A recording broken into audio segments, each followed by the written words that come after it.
Good morning. So this time, our topic is the continuation of what is spiritual depression. Why I'm so concerned about part 2. And then before I continue, please read First Peter chapter 1 verse 23. So it really explained to her clearly that if you are born again, you are imperishable and really God is with you. So since I really wanted to defend and in based on my experience, I I can all I could say is God talk to me. Parang ganyan. So parang ganyan. So malalaki pa yun ha. Okay now, our topic is spiritual depression. So if you find based on my first episode for spiritual depression, malungkot siya. Meaning to say it's a type of sickness or mental illness that target by the religions, by the Christianity and Iism as well, Buddhism, Confucianism, in order to control their members to really follow whatever their rituals and practices is. Got you? You got that? Meaning to say, they are using that law that, meaning, as a members, you are losing your faith, you forget about God anymore, you don't go to church anymore. So for you, their way of communications to all or sermons to all their members is that they are already uh, they don't take good care of God anymore. So parang pag maintindihan mo, parang it's really nice, especially based on my experience. It's really nice to tell all those pastors that, Pastor, who is that God then? Na ano daw kadala ka? Ikaw ang dila mama. Sa Wala ra ko ni kaon. unsa po ni siya wa po na ning kamot nga kabalong nagbiyahe. Okay? So diskarte dira dong sa mga kuan mo dong. Okay now, we're talking here so mga tagrataron mi og bugas in return. Okay now. So yun ang that's the strategy. That's the strategy that they are using. So talagang we need to serve God, we need to do this, we need to do that. That's why I'm so inspired now. Cause traumatized siya eh. And especially for human being na we human beings, we really trusted our pastors, preachers and priests in order to feed us with religious belief and religious teachings na para sa atin dapat tama. Okay? Similar with education. Kasi ako folks, na ano ako, I'm so losing as well some kind of since I'm watching the whole scenarios of the effects of COVID-19, especially in the Philippines, we are totally locked down. So, totally in the education, in the Department of Education, it's totally locked down. Meaning to say, we are having a modular type of educational system or modular learnings where all the students are staying at home. So para sa it for me, para naman tayong educational depression na niyan. Meaning to say, as usual, we get up, we fix our breakfast and we bring our baon and go to school every day until college. So ngayon, nawala siya. So it is a real, that's the real meaning of depression, right? So but our topic is spiritual depression, similar with all the churches. Nasa churches then, like in the Philippines, where I'm so specific in the Philippines and all over the world, is that the churches aren't allowed similar back then to have their members na maraming there are so many members will go to the church. There must be a 10% total populations of your members to enter the church. So okay siya. For me, in my own perspectives, ang ganda. Because when you are in the church, for me, especially in the Roman Catholic and even also in born again, especially if that's why I really don't like those born agains just go to houses and places and do their preachings and teachings, because they must be in church, because in the church there we all sit together and sit by seat, meaning there's a one seat apart, meaning to say there is a physical distancing, which is really helpful for us and advantageous for us, especially it's not only coronavirus is our problem. We have another problem. What if you're the person you're sitting beside has HIV or HIPAA or tuberculosis? Kasi especially in the Philippines, we Filipinos are so impostor, meaning to say we really don't like to really tell the people that, hey, I have hepatitis, hey, I have tuberculosis. We are so much with our dignity and ego and pride, and for me there is nothing wrong with that.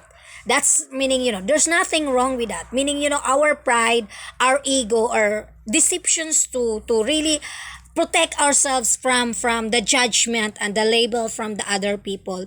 It's our privacy compared to the other people na gusto nilang ipangalandakan talaga na they have a contagious diseases. Pangit yun. So in the Philippines, we really I love how the Filipinos real cultures is and real beliefs is, especially in the terms of health issues and health problems. Okay? You got that? So, ang pinag-usapan natin dito, spiritual depressions na sinasabi ng mga pastor, pare, na wala na tayong gana na magbasa sa libro. Ito lang din, kaya it's really nice kung magbasa, based on my experience, if you read the Holy Bible, nakakapagod basahin. It's really tiring to read the Holy Bible as it is. But if you are putting it all in a movie or in a video, ang ganda ng istorya. Plus, if you have a historical background, you can remember the past, you can recall the past na kung nag-away si Samson at si Delilah, or kasi it's a big country yung si Samson na nakatakip, it's also mentioning about India or whatsoever. So if you refer that to the Philippines, Filipinos are so fighting against the Spaniards for 333 years, and what's the reason? Christianity, the invasions of Catholicism to the Philippines, knowing the ancient Filipinos, we are just more on, if the sun rises, we worship the sun. It's like we Filipinos until today, if you are a pastor or a preacher or a priest that really pays attentions of the details of how really the cultures and the beliefs of the ancient Filipinos, excluding their Catholicisms or born again, because all those people, it depends the founders of their churches. What is the message or what is their interpretations of their religions? Okay, kaya ang pangit, lumabas siya na pangit. Okay, so tapos tinotraumatize yung mga members nila. Sir, excuse me, if you are traumatizing your members, what is your visions for them to really go to the church? Take my example as it is, meaning, I am claimants of really save and got the salvations na pinuformula ko talaga siya. What I'm getting from the people? Wala. Para bang, for me, the understanding for me na the religion is more on, you are just mentally illusions that when you die, you are going to heaven. Pagtatanungin mo naman, sir, when I was alive, Padre, when I was alive during my 72 years, can I tell myself, or even the God, when I reach heaven, this was my life when I was alive. It was heavenly for me. So, yan ba ang masasabi mo? How about those people na namatay or died with accident? Okay lang ako sa accident kasi talagang hindi mo alam, it was an accident. Pero pag i-assess, if you are an assessors na talagang nagbabantay ka doon sa cemetery, you are God. Kasi yung God sa atin, we all know that God is unseen, invincible, spirits as we called. Kaso rin naman, kaya that's why we are all nagkagulo-gulo na nakakasakit sa utak na we are more on, we cannot work properly, especially for the government leaders, kasi wala silang good foundations of their churches eh. All the teaches, all the preachings and sermons they heard is, you are a sinner, you are a sinner, you created this, you make this. It's really nice to say, pastor, padre, who are you to tell us that we are sinners? Kayo ba walang kasalanan? Oh, 'di ba? So parang we come to the generations na no matter what, we are all a sinners. Kaya nakakapagod. It's so depressing. Kaso, yung mga pastor din natin, pinapalala pa. So saan na tayo pupunta nito? Oh, tapos, pag si ma'am naman magsalita sa walang, I'm so thankful also with, umalis na yung mga commentators ko na mga magagaling sa mundo. I really wanted to gain back their attentions, pero I think they really fully understand the essence of my content in my video na kung ako, for me, if I gain, like for example, I am a claimant for the Malachi 3:10 for the vaccines, the 10% cuts. It's because I'm really telling all that it is my blessings. It's always like that naman eh. Kahit calamities, all the prophets, when the like Nicodemus, when he prophesied about earthquakes, that gives money to the earth, pero talagang this calamity siya. It's a calamity because it's an earthquake. So there are so many prophets na, this in the coming 2021, so whatsoever in this coming month, there is something going on like this. It's all calamity, it's all disastrous. So what is that in return when that prophecy of them are coming true, meaning will be happening? Are they getting the 10% cuts from that calamity? Di ba wala? So nakaka-depress siya. So what is it's good. Thank you YouTube. It's good if you are in YouTube, because in YouTube the more convincing power you have, meaning to say you have lots of viewers and subscribers, because your prophetics is really true. It's really damaging the earth. It's really your voice is so powerful. Excuse me, sir. You are damaging the earth. Simple as that. You are damaging the earth. Especially if there are humans who are killed because of your prophecy that earthquake is coming in this month. So what is in you? If you are Nicodemus, okay, when he prophesied that there is earthquake occurring or will be happening. So if it happens really in actuality, is he getting 10% cuts out from the damage or the calamity funds created from that earthquakes?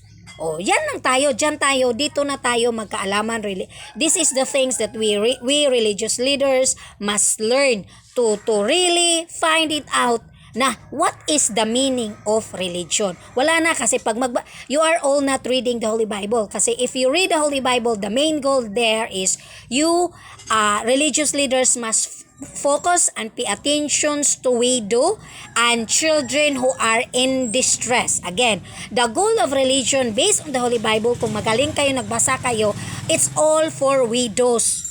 Widows, it's either a husband or a wife, or children whose father and little children widows nga it's all for about widows.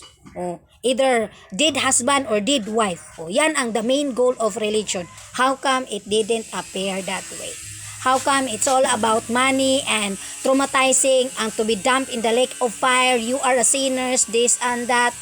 And then knowing in the history of taxations, that's why the Christianity is spreading because they wanted the main founders of Christianity wanted all human beings living on earth must pay taxes. You Google it, Vatican City. I know you are following me. I know magaling din kayo. Gusto ko dapat ipa-sense nyo na talagang nag-views kayo. Wag yung patago-tago kasi alam ko na yan drama nyo. So ako, I'm just looking for justice because I really wanted my millions back kasi reality yung pera Huwag na tayong para kayong mga sira dyan na gusto nyo kayo lang ang most powerful and most authority Christians on earth. Tinatago-tago nyo pa. Diba? Ang ganda sa akin, no? Ang ganda, ang daming pera sa akin, no? So, grabe yung salvation formula ko. Ang sa inyo, what have you done? So, ito yung nakaka-excite. It's so excitement, especially in my case na it's really, meaning really amazing. Pero sa simula pa, kaya yung mga kagrupo ko, I know you are also following me around. Privacy yung hinahanap ko. Secrecy. Because we can create more. Kasi human being have a tendency to lie in order to be known and in order to really wanted to get money out from it. Na talagang magsikap sila. Ay, ngayon, nangyari na. Kaso, ang sabihin ko sa inyo, my old man is unbeatable. Hindi nyo kaya, folks. This is also the reality of it na hindi nyo kaya. So, hanap lang kayo ng mga maliliit na spirits. Tsaka, nakakawala ng ng gana. Because at the end of the day, it's just human beings who controlled the money situations of the whole earth really counts. Ang Diyos, wala talagang mahihita sa tao. Kung kahit mag-iiyak pa dyan ang araw, the sun will really sending so much messages to me that, oh, you need to see where are the rhinoceros, where are the dinosaurs, where are these animals, where are these animals. Magpakita pa yan na, buti na lang ako, nang huli din ako. Following instructions lang. I am used to follow instructions. Okay. Parang ganyan lang din. Okay. Lalo buti na lang yung mga neighbors ko hindi na nakapansin na ba't Ma'am Luchi is looking the silhouette of the sun and really staring at the sun because the sun is telling me that, oh, you look up. Katakot kaya yan na tingnan. Pero talagang pwing. Spirits, God is incontrollable. O, kaya pag magsabing sinampal ako, chinok ako, talagang totoo. So, okay, so that's basically, folks. Please subscribe sa my channel. Please subscribe. More videos coming soon, and it's all about growing our faith and growing our my goal is really wanted to be saved in such a way that our life on earth is heaven, and of course when we reach in the afterlife, ano pa bang langit hingin nyo sa Diyos. Pero ito lang din sa akin. Since we are human being, we need to appreciate